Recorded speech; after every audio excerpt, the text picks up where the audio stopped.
রাসূলুল্লাহ সাল্লাল্লাহু আলাইহি ওয়াসাল্লাম হযরত মুহাম্মদ সাল্লাল্লাহু আলাইহি ওয়াসাল্লাম তিনি আমাদের প্রাণ, তিনি আমাদের কলিজা, আমাদের হৃদয়ের চাইতেও বেশি, নিজের চাইতেও বেশি আপন। রাসূল সাল্লাল্লাহু আলাইহি ওয়াসাল্লামকে ভালোবাসার অন্যতম একটি মাধ্যম হলো দুরূদ। আল্লাহ রাব্বুল আলামিন বলেন, ইন্নাল্লাহা ওয়া মালাইকাতাহু ইউসাল্লুনা আলান নবী ইয়া আইয়ুহাল্লাযীনা আমানু সাল্লু আলাইহি ওয়া সাল্লিমু তাসলিমা।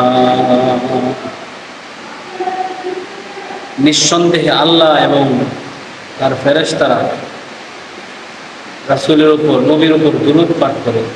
হে ঈমানদারেরা, তোমরা তার রাসূলের উপর দুরূদ এবং সালাম তোমরা পাঠ করো। সম্মানিত মুসলমানরা, রাসূলুল্লাহ সাল্লাল্লাহু আলাইহি সাল্লামকে ভালোবাসার অন্যতম একটি মাধ্যম হল দুরূদ।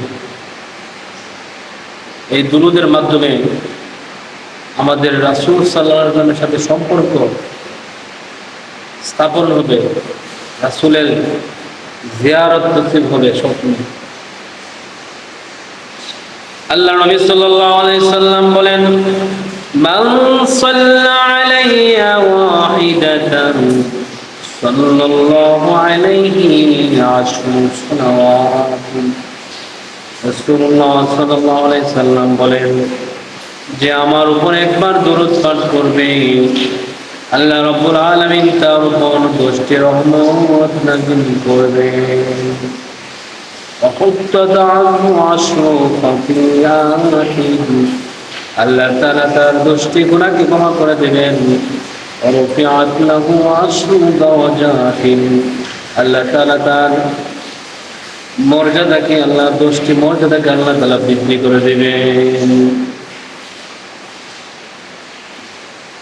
আল্লাহ নবী সাল্লাল্লাহু আলাইহি সাল্লামকে, রাসূল সাল্লাল্লাহু আলাইহি সাল্লামের নাম শোনার পরে দুরূদ পড়া ওয়াজিব রাসূলের উপর।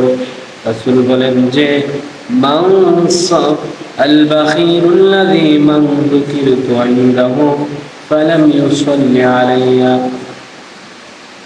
সর্বাপেক্ষা সর্বাধিক কৃপণ হইল ওই ব্যক্তি যার সামনে আমার দুরূদ পাঠ করা হলো, অথচ ওই ব্যক্তি আমার উপর, যার সামনে আমার নাম নেওয়া হলো, অথচ ওই ব্যক্তি আমার উপর দুরূদ পাঠ করেন নাই।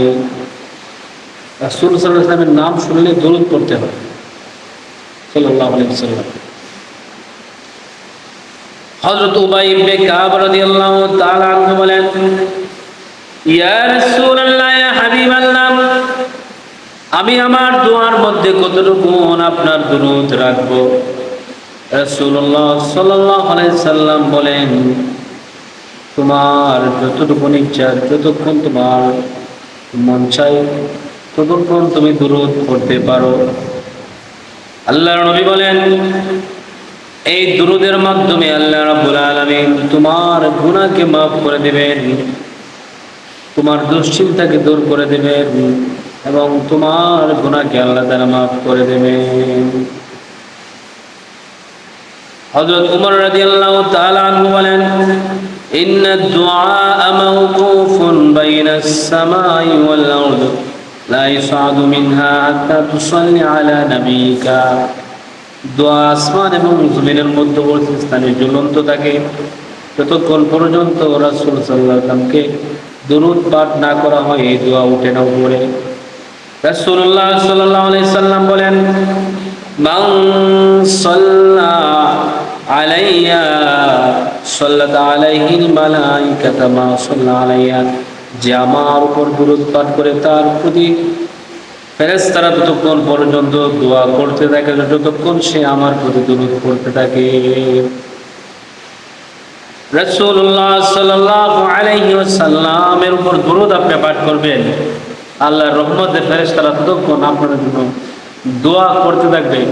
এর চাইতে আর দুরূদের ফজিলত আর কি বেশি হতে পারে, যে ফেরেশতাদের দোয়া আল্লাহ তাআলার কাছে কবুল, ফেরেশতাদের দোয়াকে আল্লাহ তাআলা ফিরিয়ে দেয় না, কারণ ফেরেশতাদের কোনো পাপ নেই।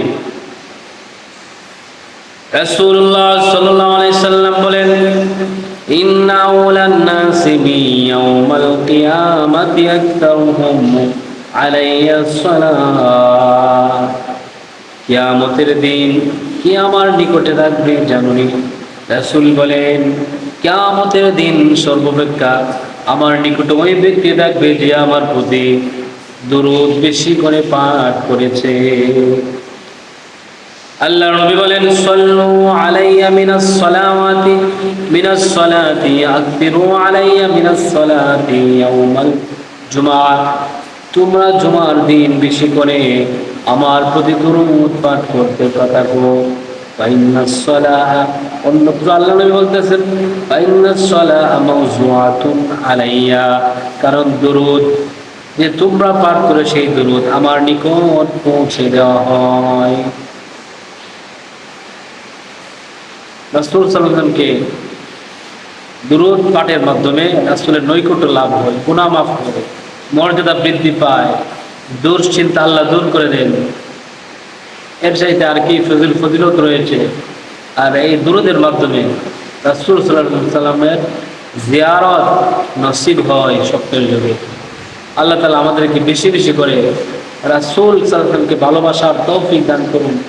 গুনার প্রতি বেশি বেশি করে দুরূদ যেন আমরা পড়তে পারি, আল্লাহ তাআলা আমাদেরকে সে তৌফিক দান করুন। আমিন। আসসালামু আলাইকুম ওয়া রাহমাতুল্লাহ।